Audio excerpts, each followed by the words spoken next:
चलो, तो आज हम आपको पढ़ा रहे हैं क्या, सर्किल का पूरा चैप्टर। अब देखो सर्किल में सबसे इंपॉर्टेंट एक चीज समझ लो, सर्किल एक ऐसे चैप्टर है जिसमें थ्योरी से क्वेश्चन भी आएगा और आपका नॉर्मल जो सॉल्व करने वाले होते हैं वो भी आएंगे।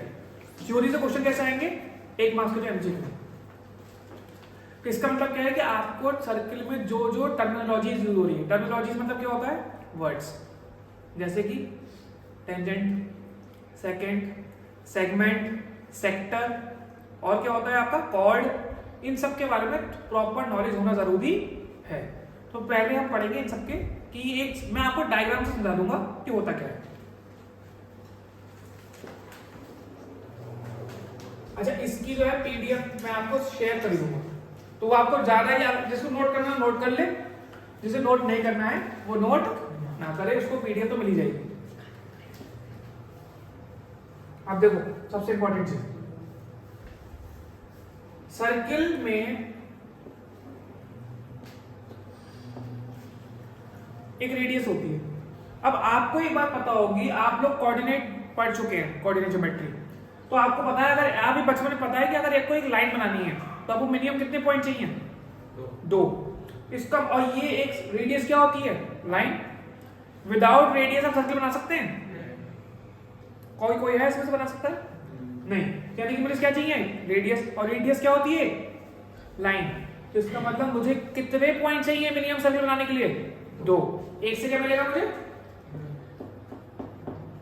सेंटर, और दूसरे से क्या मिल जाएगा मुझे, सर्कमफ्रेंस के पॉइंट। और इनसे मैं डिस्टेंस फॉर्मूला लगाऊंगा तो क्या मिल जाएगी, रेडियस। पहली चीज, तो अगर एक क्वेश्चन आ जाता है कि how many points you need to make a circle, तो कितने चाहिए, टू। पहले सर्किल के क्वेश्चन का ये क्वेश्चन आ सकता है, ठीक, ये डिफिकल्ट क्वेश्चन है बट आ सकता है। अच्छा, अब देखिए सबसे दूसरी बात क्या होगी, दूसरी बात अभी देखिए, ये सबको पता होता है कि diameter equals to 2 times of radius. अब देखिए डायमीटर और ये एक कॉर्ड है, ये कॉर्ड है।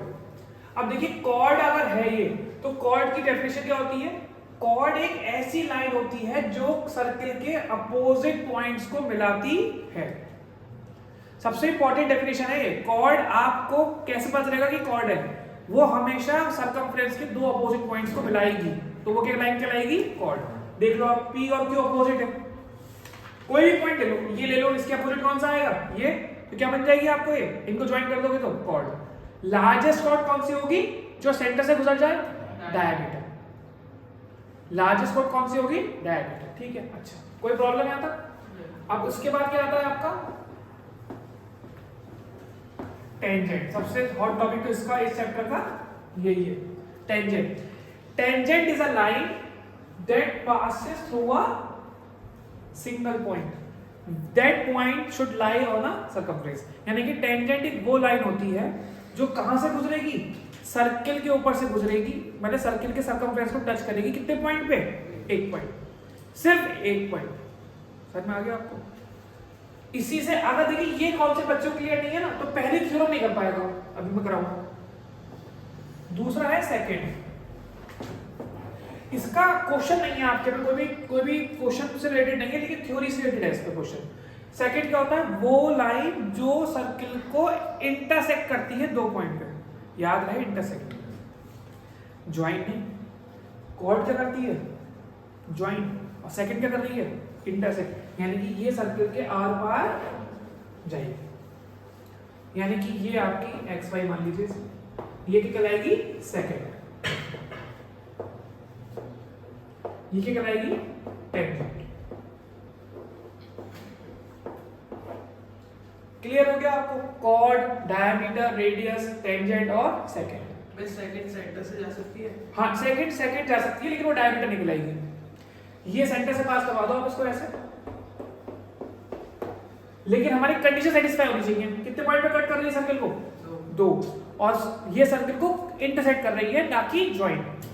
तो एक अभी भी क्या कहलाएगी, सेकंड। कोई डाउट किसी को? तो इसमें कोई आपको प्रॉब्लम नहीं होनी चाहिए। अच्छा, अब देखिए ये इतना तो आपने नोट कर लिया होगा, है ना।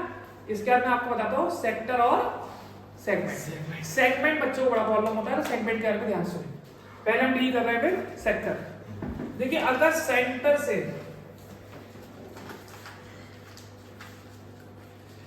देखिए आपने पिज्जा खाया है, तो पिज्जा को इसी शेप में काटते हैं। तो आप पिज्जा में आप एक खुद बताइएगा, जब आप पिज्जा खा रहे हैं तो वो एक पोर्शन कट रहा है ना, इससे पूरा इस शेप में कटता है, वो कहलाता है सेक्टर। यानी कि you are eating a sector of that pizza, क्योंकि वो पूरा कवर कर रहा है। लेकिन मैं आपसे कहूं कि बेटा कुछ लोग आप में से होंगे या कुछ लोग आपने देखा होगा जो पिज्जा की लास्ट की बेस होता है जो हार्ड जाता है खाते खाते, वो नहीं खाते। समझे आप मैं क्या कह रहा हूं? लास्ट में ब्रेड होती है। तो अगर मैं आपसे कहूं कि मुझे से ब्रेड निकाल दो और जिसमें आपने टॉपिंग्स डाल रखी है वो दे दो, तो वो जो टॉपिंग वाला हिस्सा है वो क्या करना पड़ेगा आपको? पहले सेक्टर चाहिए आपको पूरा, और उतना उसमें से अगर आप ध्यान से देखें तो इस टाइप का होगा कुछ। ये तो पूरा पिज्जा है और ये लास्ट में कुछ ऐसा होगा, ठीक है। और अगर पिज्जा बहुत लंबा है, बड़ा है, तो ये लगभग कैसी हो जाएगी? लगभग मान लीजिए इसको कैसी होगी, अपनी कैलकुलेशन के लिए क्या मान लेते हैं इसे, ये कैसी हो जाएगी? लगभग स्ट्रेट। यानी कि क्या बन गई है? कॉर्ड। बन गई कॉर्ड। तो ये जो होता है ना, ये कहलाता है सेगमेंट। ठीक है, ये होता है सेगमेंट। अभी बताऊंगा पूरा अच्छा सेगमेंट, लेकिन अभी मैंने आपको बता दिया। तो ये आप देखिए दो चीजें। अब देखिए इसमें क्या होता है, जो बुक्स में लिखा हुआ नहीं है आपको याद रखना है। तो इसका मतलब ये क्या बनाया है, आपने एरिया ऑफ सर्किल पढ़ चुके हैं। अब सोचिए एरिया ऑफ सर्किल और सर्किल को ज्वाइन करके बनाया जा सकता है क्वेश्चन, क्यों नहीं बनाया जा सकता? तो वो कह दे थीटा है, अब वो आपसे कह देगा कि थीटा की वैल्यू लेस देन 180 डिग्री है। ये मैंने आपको पढ़ाया कि थीटा की वैल्यू अगर लेस देन 180 डिग्री है तो जो एरिया है वो क्या कहलाएगा? Minor sector. माइनर थीटा की वैल्यू अगर आप ग्रेटर देन 180 इक्वल टू 180 है, सेमी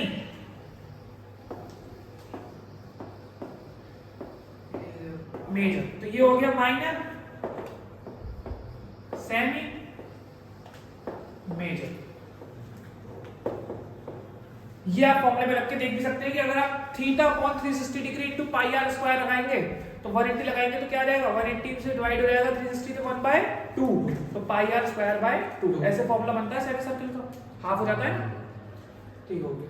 तो आपको एक कंडीशन याद रखनी है। मान लीजिए वो ऐसे 3 ऑप्शन दे देगा आपको, 4 ऑप्शन या फिर नन ऑफ दीस देगा, तो वो कह देगा इनमें से बताओ कौन सी कंडीशन है जो माइनर सर्किल के लिए या माइनर सेक्टर के लिए सेटिस्फाई करेगी। सेमी के लिए ये मेजर थी, याद रहेगा? कोई डाउट किसी को? अच्छा, तो अब देखिए ये वाला क्या कहलाएगा? माइनर सेक्टर, और ये क्या कहलाएगा? अब मेरी बात ध्यान समझिएगा बिल्कुल। ये ए बी है, तो ये ए बी क्या कहलाएगी? आर्क। आपको पता है ना आर्क कैसे लिखते हैं? ए बी के ऊपर क्या लगा देंगे? ऐसे। तो ये क्या बन जाएगी? ए बी आर्क, है ना? A B arc. अब देखिए क्योंकि अगर मान लीजिए मैं ये नहीं लगा था तो ये भी लाइन, मुझे कैसे पता चलेगा कि मैं आर्क की बात कर रहा हूं? इससे उसका मतलब क्या है कि मैं किसकी बात कर रहा हूं? A B. अब आप देखिए ध्यान, थोड़ा दिमाग लगाइए। आप चाहें तो ए बी ऐसे भी पढ़ सकते हैं और चाहे तो कोई बच्चा कहेगा मैं तो ऐसे पढ़ूंगा। समझिए इस बात को। अगर मैं कहूं ऐसे तो ये भी ठीक है, और अगर मैं कहूं ऐसे तब भी ए बी कहलाएगी। अंतर क्या है? डायरेक्शन का। अगर मैं ए से बी जा रहा हूं, ये कौन सा डायरेक्शन हो गया? Anti clockwise. और ये कौन सा हो गया? क्लॉकवाइज। तो अगर मैं एंटी क्लॉकवाइज जा रहा हूं यानी कि ऐसे उल्टा जा रहा हूं तो ये कौन सी आर्क कहलाएगी? ये बनेगा माइनर। और ऐसे जा रहा हूं तो ये कौन सी बन जाएगी? मेजर। इन बातों को ध्यान रखिए। अब मैं आपसे कहूं अगर ये थीटा है तो ये कितना हो जाएगा? 360 डिग्री माइनस। ठीक है बेटा, तो मैं माइनर और मेजर का अंतर समझ में आ गया। इससे ऊपर तो कोई क्वेश्चन आ नहीं सकता बेसिक से। ठीक है, अब आपको पढ़ाते हैं सेगमेंट, फिर आपको हम इसकी थ्योरम कराएंगे। देखिए सेगमेंट,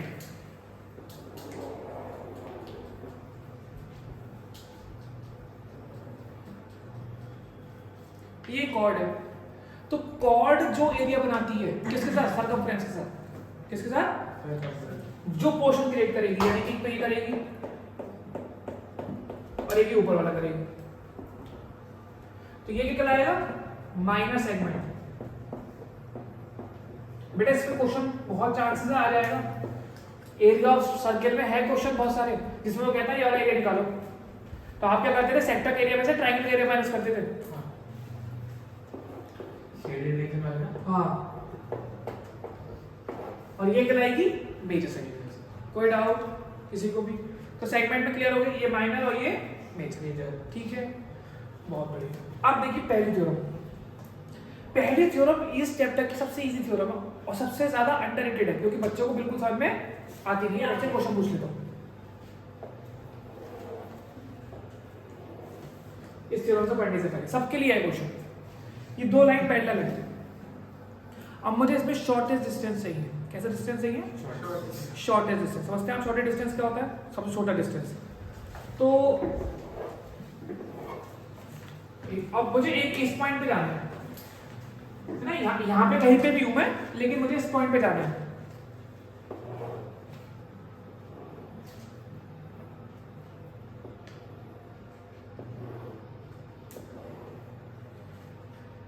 ये ए पॉइंट हो गया, ये ओ हो गया, ये आपका जी पॉइंट है, ये बी पॉइंट हो गया और ये सी।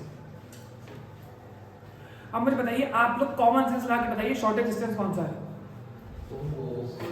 ओजी। तो और ओजी कैसा डिस्टेंस है? छोटा तो है, लेकिन डिस्टेंस कैसा है? परपेंडिकुलर। यानी कि अगर आपको एक पॉइंट से दूसरे पॉइंट पे जाना है तो उन दोनों पॉइंट के बीच का अगर आपको शॉर्टेस्ट डिस्टेंस कौन सा लेना पड़ेगा? शॉर्टेस्ट डिस्टेंस अगर मिल रहा है तो वो ऑटोमेटिकली कैसा होगा? परपेंडिकुलर। ये बिल्कुल नया कॉन्सेप्ट है, समझे आप खुद देख लो। मैं यहां से यहां जाऊंगा, ये भी बड़ा है, यहां से यहां जाऊंगा, जैसे स्ट्रेट हो जाऊंगा, आप खुद देखो। अगर मैं आपके पास आ रहा हूं ऐसे तो बिल्कुल स्ट्रेट आऊंगा, आ जाऊंगा, लेकिन मैं आपसे कहूं कि मैं ना यहां से आऊंगा, नहीं आऊंगा, ज्यादा हो जाएगा। ऑटोमेटिकली कैसे हो जाएगा ज्यादा? देखो अब मैं आपसे कहूं कि ये देखो ऐसे स्ट्रेट आ रहा हूं, एक लाइन, इमेजिनरी लाइन बना लिया आपने, आप वहां खड़े हो। अब मैं कह रहा हूं कि मैं यहां से आ रहा हूं, देखो ये इमेजिनरी लाइन बन गई और इनके बीच का जो डिस्टेंस को ज्वाइन कर दो, ट्रायंगल बन गया।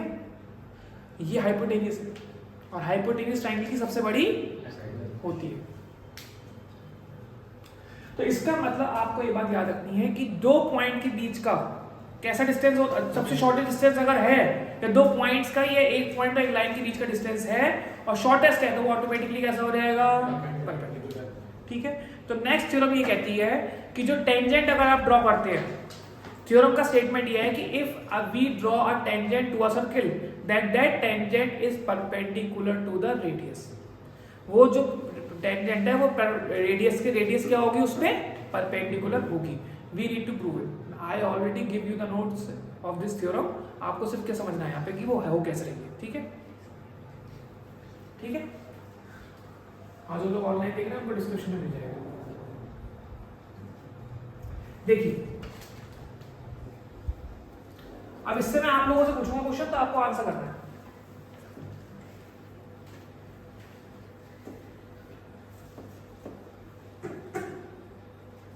ओपी है, ये मुझे प्रूव करना है कि जो ओपी है इस परपेंडिकुलर होना टेंजेंट, मान लीजिए टेंजेंट क्या है? एबी। आप कुछ भी नेमिंग कर लीजिए, एक्स वाई कर लीजिए, कुछ भी कर लीजिए। ये आपको प्रूव करना है कि जो ओपी है वो परपेंडिकुलर है किस पे? एबी। ठीक है, and for that, to prove that I am taking a point Q. आप चाहो तो इधर भी ले सकते हो, इट्स योर चॉइस। मैं एक पॉइंट ले रहा हूं क्यू और मैं ज्वाइन कर रहा हूं, और इस यहां पे ये आ रहा है तो इसको मैं कह रहा हूं R. Now can anyone tell me कि किसी के मन में ऐसा डाउट आ रहा है कि why you are taking Q here, why not you are taking Q inside that circle, inside the circle और ऑन द सर्कल? किसी के मन में ऐसा डाउट आ रहा है कि हम क्यू को यहां ही क्यों ले रहे हैं?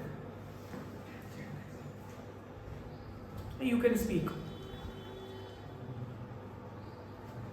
देखिए मैंने क्या बोला है कि A B is a tangent.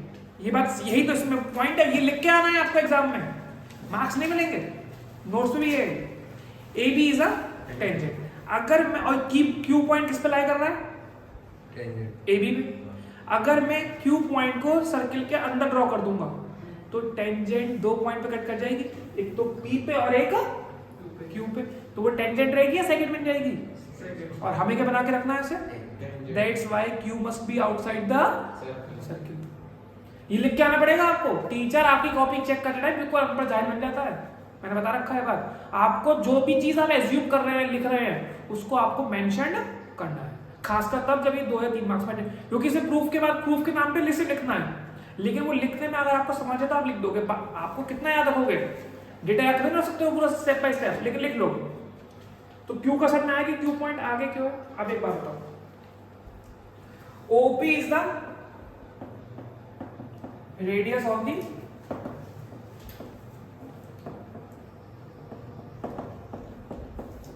OP is the radius of the circle and OQ is OR plus RQ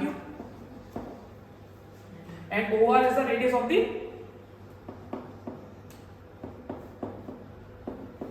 circle. Sorry, OR is the radius of the circle. It means OQ में रेडियस के साथ साथ कुछ और भी plus हो रहा है, इसका मतलब OQ must be larger than OP, क्योंकि OP तो रेडियस के इक्वल थी। इतनी बात समझ में आ गई?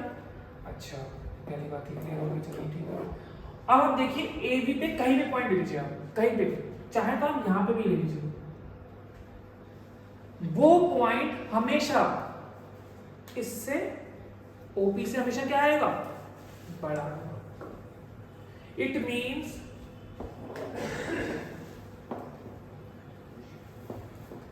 OP is the shortest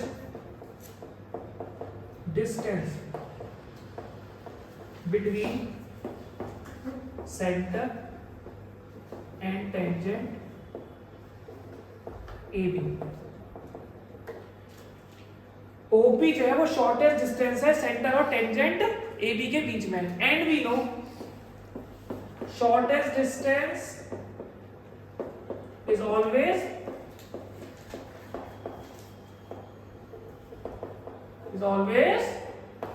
perpendicular. It means OP is perpendicular to AB. Proved? कुछ था?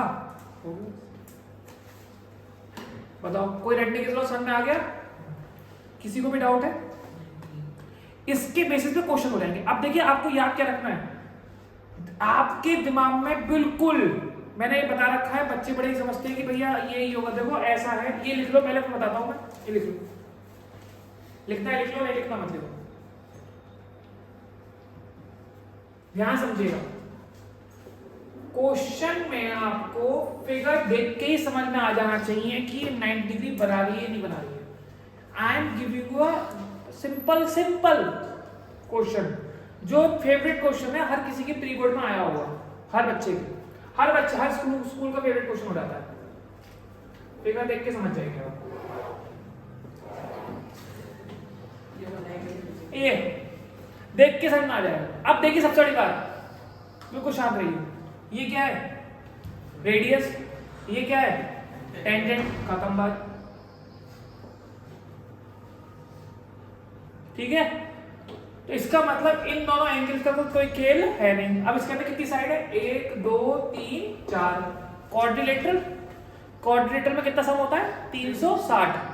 90 90 तो खत्म हो गया, यानी कि इन दोनों का सम कितना होगा? 180। 180। अब बार बार वहां पे करके नहीं देखना है, आपको याद होगी। अगर फिगर ऐसी दे रखी है और एमसीक्यू में क्वेश्चन आया है, इसका मतलब अपोजिट एंगल्स का सम हमेशा कितना होता है? 180 डिग्री। अब मान लीजिए यहाँ पे उसने कह दिया कि आपको क्वेश्चन है 145 डिग्री है, ये कितना दे रखा है आपको? 45 डिग्री, तो ये कितना हो जाएगा? 135 डिग्री। ये आंसर होगा। हाँ, अगर ये एक दो मार्क्स में आ जाएगा तो आपको लिखना पड़ेगा कि 90 डिग्री क्यों है, क्योंकि tangent is always perpendicular to the radius of the circle. ठीक है। तो आपको इस टाइप के क्वेश्चंस पे बड़ा ध्यान देना है, छोटे छोटे क्वेश्चंस होते हैं, असल सर्किल हवा नहीं है, बहुत इजी चक्कर है, ठीक है, क्योंकि इसमें कैलकुलेशन नहीं है ज्यादा। अब इसके बाद we will try to do some questions, है ना, we will try to do some questions. तो मैं आपके इसके कुछ क्वेश्चंस डील करवाता हूँ आपको। सबसे इंपॉर्टेंट चीज ये है, एनसीईआरटी क्वेश्चन है, मैं आपको एनसीईआरटी क्वेश्चन से डील करवा रहा हूँ यहाँ पे सर। कोई इसके अंदर सिंपल एक क्वेश्चन जो दे रखा है, आपको डायग्राम खुद बनाना है। तो जब आप इसके क्वेश्चंस की प्रैक्टिस करें इससे, वैसे तो मैं आपको रेफर करूंगा जो मेरी शीट है, मैंने आपको एक शीट दे रखी है, ठीक है ना, उस शीट के क्वेश्चंस अगर आप कर लेंगे तो आपको एग्जाम में कोई भी ऐसा क्वेश्चन देखने को नहीं मिलेगा कि जो आपने करा नहीं है। ठीक है ना, ठीक है, ठीक है। Anyone needs that sheet, he may or she may will comment on the comment box.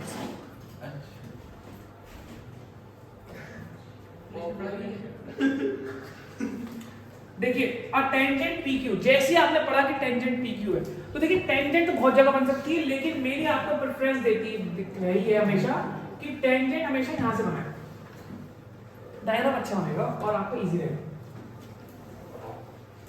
उन्होंने टेंजेंट का नाम दिया है आपको PQ, ठीक है, ठीक है। टेंजेंट हो गई PQ और आपसे कह रहा है टेंजेंट का ये जो पॉइंट है ये P है, ठीक है बेटा, और ये वाला पॉइंट जो है ये Q है। A tangent PQ at a point P on a circle of radius 5 cm meets a line through the center at Q।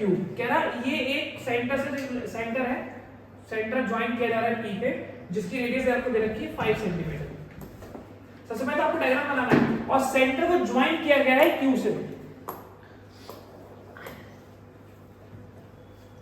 अब अंधा भी देख के बता देगा कि राइट ट्रायंगल है, ठीक है, ठीक है। अच्छा, वो कह रहा है OQ is 12। देखिए इंपॉर्टेंट है, यहां पे उन्होंने बोला है आपको OQ is 12। देखिए बच्चे इतने प्रैक्टिस कर लेते हैं कि वो जैसे 5 12 देखेंगे 13 तो लगा ही देंगे, बट यहां पे आपको याद रखना है कि 12 हाइपोटेनियस है, तो यहां पे 13 नहीं आ सकता, मैक्सिमम लेंथ कितनी आएगी 12 ही, तो आपको निकालना पड़ेगा ये, और ये रूट में आएगा, ठीक है। तो कैसा आ जाएगा ये 12 का स्क्वायर प्लस 5 का स्क्वायर प्लस PQ का, आपको PQ निकालना है, तो PQ कितना आ जाएगा आपका 144 माइनस 25, ठीक है। तो ये आपका आ जाएगा PQ 11 रूट में 9, 119 आ जाएगा। That will be the positive y because length can't be negative. 1 mark question था, हो गया।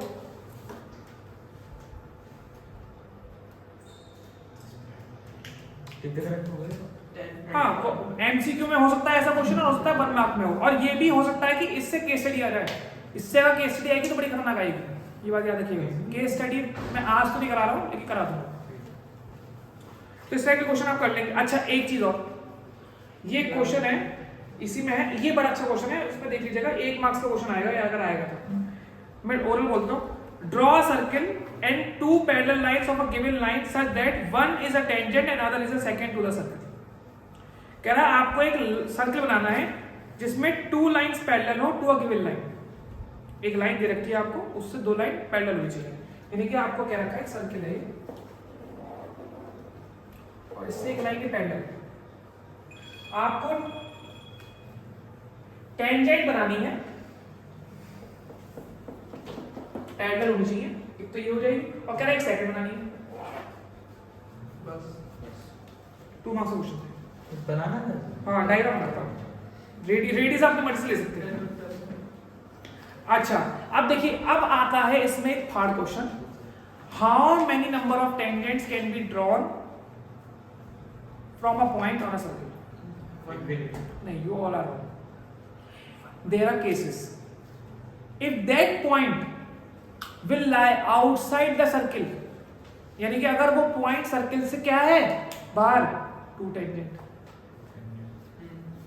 अगर सर्किल के ऊपर है सरकमफ्रेंस पे 1 अभी तो बताया, एक पॉइंट पे एक ही टेंजेंट बनेगी, ठीक है।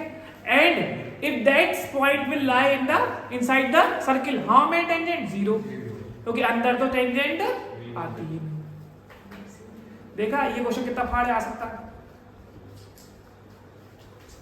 इसका आंसर क्या लिखेंगे? तो तो ये क्या बताया मैंने अभी तक? ये भी आंसर और क्या? सरकमफेरेंस को भी तो हाँ, and now we have a second theorem. उसमें आपसे कह रहा है if two tangents are drawn from a point. हाँ, ये पहली theorem है.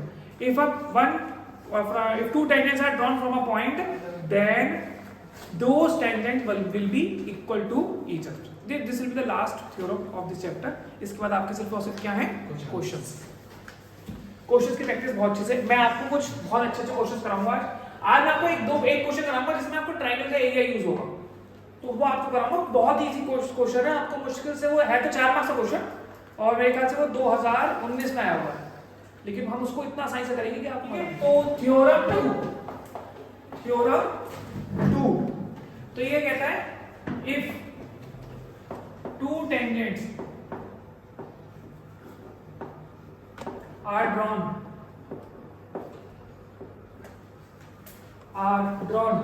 onto a circle from a single point, then they must be equal. Then they must be equal. ठीक है, तो first we will draw a circle.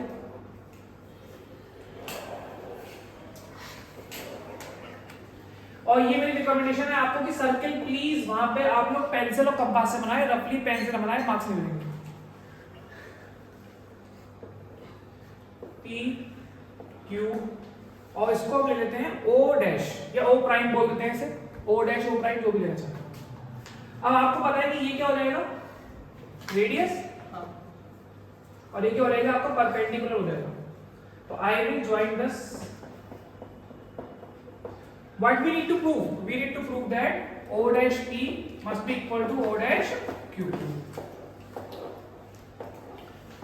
तो आपको पता है आप लेंगे इन ट्रायंगल्स, कौन कौन से ट्रायंगल बन रहे हैं आपके, O dash P O and O dash Q O. What is the value of P and what is the value of Q? Each 90 degree. Q है ये तो पता ही है आपको, radius is perpendicular to the tangent. ठीक है, अच्छा अब आप देखिए O dash O is common and आपको पता है 90 डिग्री के सामने वाली लेंथ जो होती है वो क्या होती है, hypotenuse. It means it's a hypotenuse.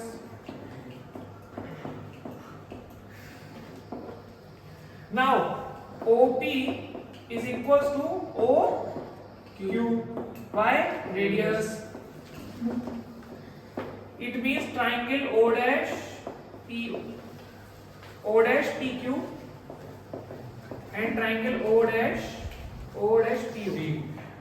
PO and O dash QO आपस में क्या हो जाएंगे, कॉन्ग्रुएंट बाय RHS. ये इंपॉर्टेंट है. RHS के लिए क्या कंडीशन चाहिए होती है, एक एंगल क्या होना चाहिए, 90 डिग्री है, हाइपोटेनियस इक्वल होना चाहिए है, एक साइड इक्वल होना चाहिए, एक साइड इक्वल. तो by RHS right hypotenuse side. और आप कह देंगे कि O dash P must be equal to O dash Q by CP C. Corresponding parts of congruent triangles. Hence proof हो गया आपका ये थ्योरम. ठीक है, तो देखो ये थ्योरम बहुत इंपॉर्टेंट है, बहुत थ्योरम इंपॉर्टेंट है. ठीक है, कर लीजिए, नोट करना चाहो नोट कर लो. वैसे मैंने नोट्स में आपको ऐसे दी. ठीक है, बाद हमें एक और कॉन्सेप्ट पढ़ रहे हैं जिसका नाम है कॉन्सेंट्रिक सर्कल्स. कॉन्सेंट्रिक,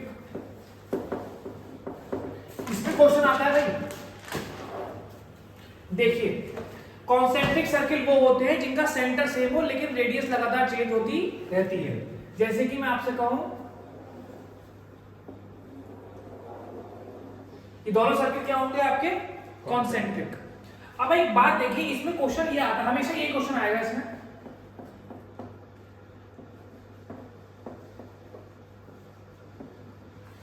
अब देखिए जो ए बी है, ए बी बड़े वाले सर्किल के लिए क्या है, कॉर्ड. देखो अंदर बन रही है. और छोटे वाले सर्कल के लिए क्या है? Tangent. टेंजेंट। हाँ या ना? हाँ सो आप देखिए, इसमें कोई डाउट? आपसे क्वेश्चन वो ये कहता है, मान लीजिए पी पॉइंट है, आपसे क्वेश्चन वो ये बोलेगा आपको प्रूफ करना है कि ये जो ओपी है ये इस कॉर्ड को क्या कर रही है? इक्वल पार्ट्स में डिवाइड। आप बच्चे इसमें अथा गलती कर रहे हो, अथा, क्योंकि आपको पता है OP is perpendicular to the AB, but it is not bisecting. उसने ये नहीं बोला कि इसको थ्योरम में कहीं से था कि बाइसेक्ट कर रहा है, नहीं, थ्योरम से क्या थी कि कितने डिग्री का एंगल बना रहा है? 9 डिग्री। इक्वल पार्ट्स में डिवाइड कर रहा है नहीं कर रहा है उसका कोई भी जिक्र आपसे नहीं किया गया है। तो आप बच्चे क्या करते हैं, डायरेक्ट लिख जाते हैं। एक 2 मार्क्स में इतना इजी क्वेश्चन दिया है, इसमें लिख देंगे OP is perpendicular to AB, that's why AP is equals to BP, खत्म क्वेश्चन, खाली 0 मार्क्स। देखिए क्या होगा, यू नीड टू, देखिए बिल्कुल हमारे साथ, मैं आपको लगेगा कि सर्किल इतना आसान कब से होने लगा, आपको सारे चैप्टर डिफिकल्ट लगेंगे। अब देखो, आई ज्वाइन दिस लाइंस, आपको 2 ट्रायंगल मिल गए होंगे, आपके सबके ध्यान में अनकॉन्शियसली आ गया होगा कि मुझे यहाँ पे कॉन्वेंसी लगानी है, और यहाँ पे क्या लग रहा है, ये क्या एंगल क्या है? 90 डिग्री। अब बिल्कुल ध्यान से, बिल्कुल ध्यान से, अगर आपको यहाँ पे 90 डिग्री लग रहा है, सबसे पहले आपके ध्यान में आना चाहिए कि यहाँ पे RHS लग सकती है। क्या लग सकती है? RHS। अब RHS के लिए क्या चाहिए? राइट एंगल है। हाइपोटेनस दोनों ट्रायंगल की क्या होनी चाहिए? इक्वल, और एक साइड दोनों ट्रायंगल में इक्वल होनी चाहिए। हाइपोटेनस कौन सी है यहाँ पे? OA और OB 90 डिग्री के सामने वाले। देखिए OA जो है वो बड़े बड़े सर्कल की क्या है? रेडियस। देखो O से जा रही है और A पे मिल रही है, तो ये क्या हो गई? रेडियस, और ये भी क्या हो गई? इक्वल हो गई। और OP इज कॉमन, इसमें भी आ रही है और इसमें भी आ रही है, तो एक साइड इक्वल आ गई, हाइपोटेनस इक्वल आ गई, 90 डिग्री आ गया, तो इसका मतलब दोनों ट्रायंगल आपस में कॉन्ग्रुएंट हो गए बाय RHS। आप कहोगे AP is equals to BP by CP। Question का दी एंड, खत्म। कुछ नहीं क्या तो लिख देते हैं। आपको डायग्राम के साथ समझ लेना चाहिए होना क्या है। आपको एग्जाम में सबसे बड़ा प्रॉब्लम ये होती है क्वेश्चन इनिशिएट कहां से करें, लिखें कैसे। आपको समझ में आ गया, लिख दोगे तो क्या होगा, देखो आप सबसे पहले लिखोगे इन ट्रायंगल्स, ये जरूर लगाएं, ये छोटी छोटी बातें आपके एक्स्ट्रा मार्क्स देती हैं आपको, ठीक है। AOP equals to, sorry equal तो नहीं, अभी हम प्रूव करेंगे, BOP। तो आपको पता है कि एंगल OPA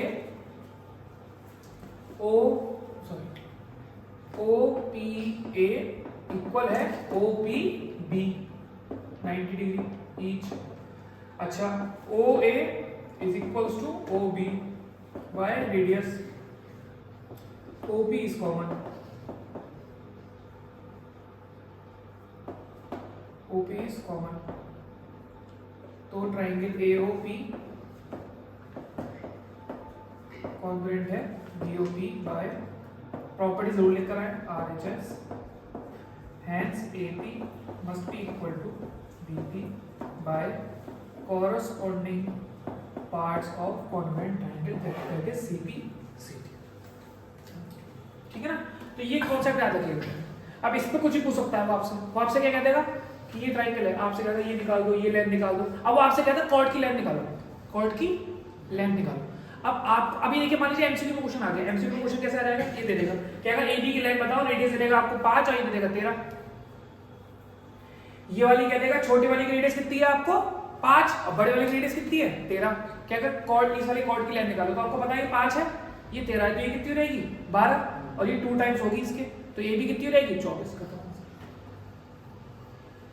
ऐसे बन जाएगा क्वेश्चन, इससे इसके अलावा इसमें कोई और क्वेश्चन बनते नहीं।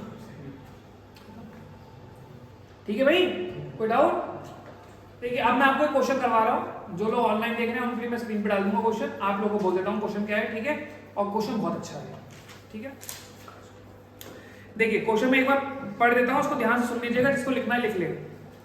A right triangle ABC, right angled at A। एक राइट ट्रायंगल ABC है जो जिसमें राइट एंगल किस पे बना हुआ है A पे, is a circumscribing a circle. अब देखिए सर्कमस्क्राइबिंग जब भी आएगा इसका मतलब ट्रायंगल के अंदर सर्किल बन रहा है। फिगर देती रखिए, आपको खुद बनानी है, ठीक है। If AP is 6 centimetre, BC is 10 centimetre, आपको डायमेंशन दे रखे वो दे रखे, आपसे रेडियस पूछिए, आपसे क्या पूछिए रेडियस, तो मैं आपको बताता हूँ है क्या। देखिए बहुत ही अच्छा क्वेश्चन है, बड़ा ट्रायंगल से बना रहा हूँ क्योंकि आपको ज्यादा सही रहेगी, और इस क्वेश्चन को मैं बता रहा हूँ इतना डिफिकल्ट बनाया जाता है, बट कोई नहीं अब है।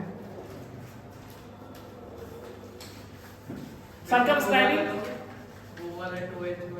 ना वो सब मेरे मुश्किल लगेगा बेटा। अब मैं इसमें बहुत ही आसान मैथड बताने वाला हूँ, बहुत ही आसान मैथड, और इसमें आपको ये ए है, ये बी है आपका, और ये सी। आपको डायमेंशन गिवन है इसमें, ये आपको 6 सेंटीमीटर गिवन है एंड ये आपको 10 सेंटीमीटर गिवन है, ठीक है। तो आपको पता है कि AC कितने की हो जाएगी, ये आप कर लेना, ये मेरे आपको पता आप पाइथागोरस से कितनी हो जाएगी 8 सेंटीमीटर। पाइथागोरस लगाओगे 100 से 36 माइनस करोगे 64 आ जाएगा, 64 8 का स्क्वायर होता है, ठीक है भाई। अब देखो आपको निकालनी है रेडियस, आपको क्या निकालनी है रेडियस, आप कुछ मत करो ऐसे करो,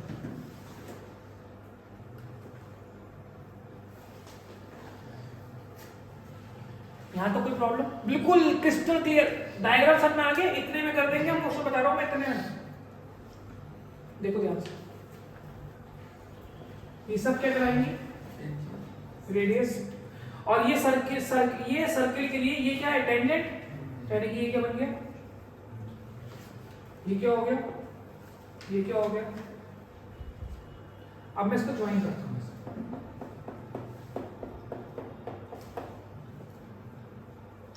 ठीक है। मैं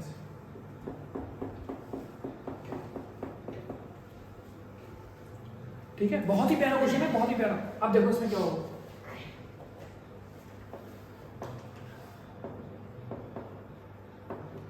अगर मुझे एरिया चाहिए तो कैसे निकलेगा, half base into corresponding height,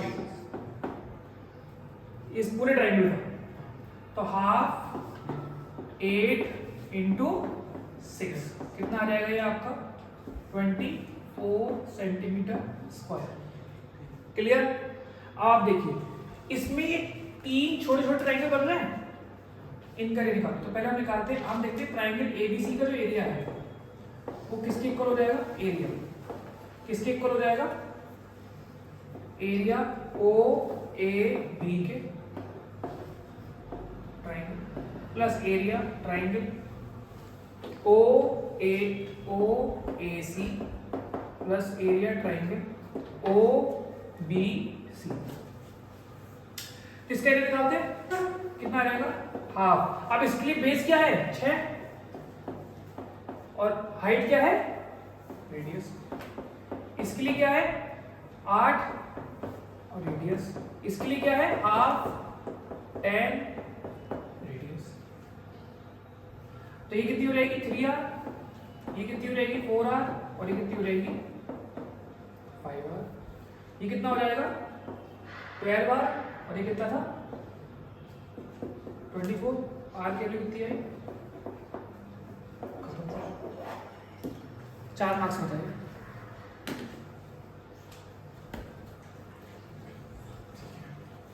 ठीक है भाई, इजी, कुछ भी नहीं करना, आराम से होगा। Like share subscribe